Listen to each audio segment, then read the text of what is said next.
pemeriksaan pokok perkara di pengadilan tidak dapat diselenggarakan. Ya, ini undang-undang dan jelas alasannya alasan yang didasarkan pada undang-undang. Kita tahu bahwa dalam kasus Dr. Tifa ini baru dibacakan permohonan kemarin. Hari ini jadwalnya jawaban termohon. Kalau replik mau digunakan replik, kemudian duplik dari termohon. Besoknya lagi, ini hari apa ini? Hari Kamis, Jumat, mungkin Senin. Senin itu pemeriksaan saksi dan ahli dari pihak pemohon. Selasa pemeriksaan saksi dan ahli dari pihak termohon. Kemudian Rabu penyerahan kesimpulan. Nah barulah kemudian kira-kira Jumat itu akan putusan atau Senin. Karena hari kerja tidak dihitung untuk 7 hari tersebut. Hari libur tidak dihitung. Jadi dengan demikian menurut saya tidak patut jaksa penuntut umum untuk memanggil persidangan karena pra-peradilan sedang berlangsung. Itu satu. Yang kedua, mengenai esensi pra-peradilan saya ingin memperkuat saja, ya ini pendapat saya secara pribadi. Kan ada polemik antara pasal 75 ayat 4 KUHP dan pasal 206 ayat 4 KUHP juga. Pasal 206 ayat 4 itu bicara tentang perlawanan. Ya, jika nota perlawanan dari pihak terdakwa itu dikabulkan dalam putusan sela, maka tersedia perlawanan ke Pengadilan Tinggi DKI. Oke, dalam konteks Dr. Tifa. Sementara pasal 75 ayat 4 itu bicara mengenai perbaikan surat dakwaan yang sudah dinyatakan batal demi hukum. Yaitu bahwa hakim memberikan kesempatan satu kali untuk memperbaiki surat dakwaan. Nah dalam konteks Dr. Tifa ini, sependek yang saya tahu, yang dilakukan oleh jaksa penuntut umum adalah perbaikan surat dakwaan dan kemudian sudah dilimpahkan kembali. Dan kemudian mau disidangkan hari ini. Tetapi jangan lupa di dalam putusan sela, Dr. Tifa yang mengabulkan permohonan tersebut, tidak ada perintah hakim untuk memperbaiki surat dakwaan. Tidak ada. Karena tidak ada perintah hakim untuk memperbaiki surat dakwaan, maka seharusnya yang dilakukan oleh jaksa penuntut umum adalah perlawanan. Ketika dia melakukan perbaikan tanpa perintah hakim di dalam putusan selanya, maka surat dakwaan itu batal harusnya. Nah, dalam konteks ini, kalau surat dakwaan batal, ya seharusnya Dr. Tifa sudah dibebaskan dari perkara ini dan perkara ini tidak ditindaklanjuti lagi.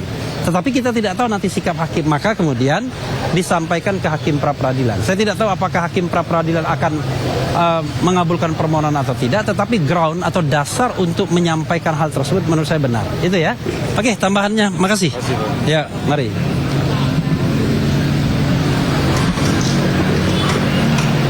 Pak Refli. Ya.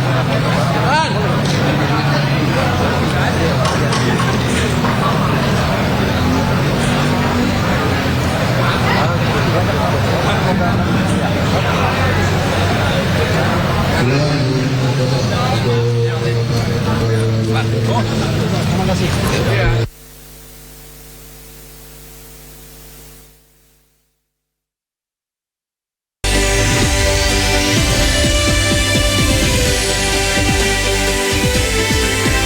Tim forensik Polda Metro Jaya memastikan tidak ada bekas luka akibat benda tumpul maupun benda tajam pada jasad Sutrimo.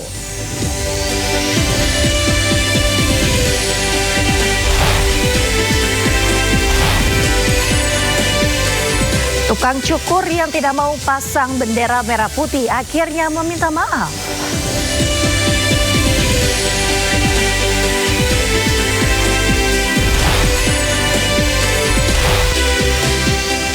Kelompok Houthi menyerang kapal MV Tihama saat bersandar di pelabuhan Bab el Mandab, Yaman. 3 WNI diduga menjadi korban.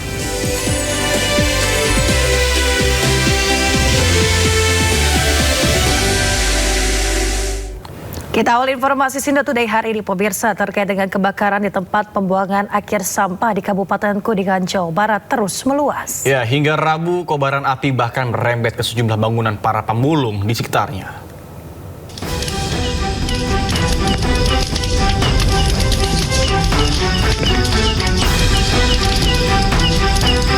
Hingga Rabu malam, kebakaran di tempat pembuangan akhir sampah Desa Ciniru, Kecamatan Jalaksana, Kabupaten Kuningan, Jawa Barat kian membesar.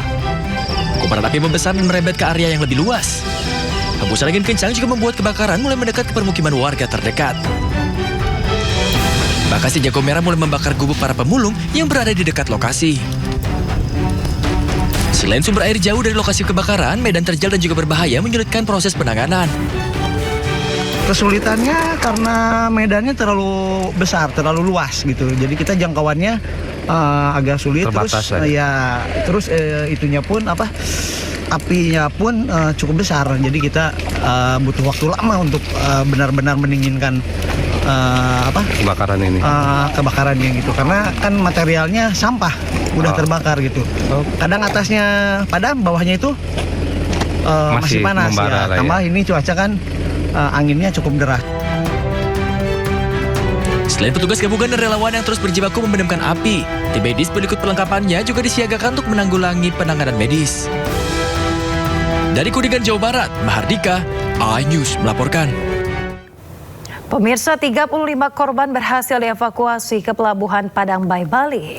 Ya, seluruh korban masih mendapatkan perawatan medis dan juga pendataan dari pihak pelabuhan. Pasca terbakarnya KMP Putri Yasmin di perairan Lombok, proses evakuasi korban terus berlangsung. Sebanyak 35 penumpang berhasil dievakuasi ke Pelabuhan Padang Bay dan seluruhnya dalam kondisi selamat. Tangis haru menyambut kedatangan korban yang ditunggu oleh pihak keluarga. Seluruh penumpang langsung dievakuasi ke kantor ASDP untuk mendapatkan pertolongan. Adapun korban mengaku bersyukur bisa selamat. Seluruh penumpang masih berusaha memberikan kabar ke sanak keluarga lewat telepon petugas karena alat komunikasi dan barang-barang masih tertinggal di kapal.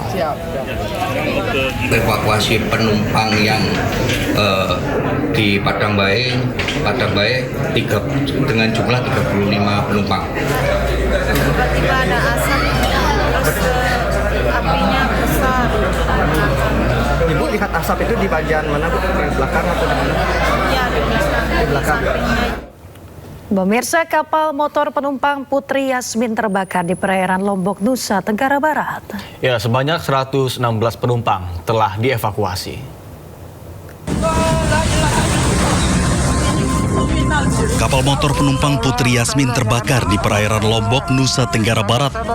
KMP Putri Yasmin yang melayani rute Padang Bay Lembar dilaporkan terbakar di perairan Lombok. Kapal terbakar sekitar pukul 5 pagi waktu Indonesia Tengah. Saat kejadian, ketinggian ombak mencapai 2 meter. Informasi awal menyebutkan evakuasi dilakukan oleh kapal Portling 2 yang melintas di sekitar lokasi. Sejumlah penumpang yang terombang-ambing di tengah laut berhasil dievakuasi oleh tim SAR.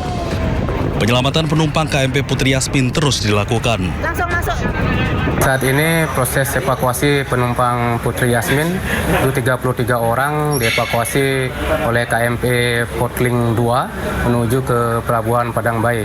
Posisi saat ini KMP Portling 2 di perairan Nusa Penida kurang lebih 45 menit nyandar di Pelabuhan Padang Bay. Itu pergerakan, Pak, sementara kalau dari Baik, dari Basarnas pergerakan KN SAR Arjuna bergerak dari Pelabuhan Padang Bay menuju ke lokasi KMP Putri Yasmin dan satu buah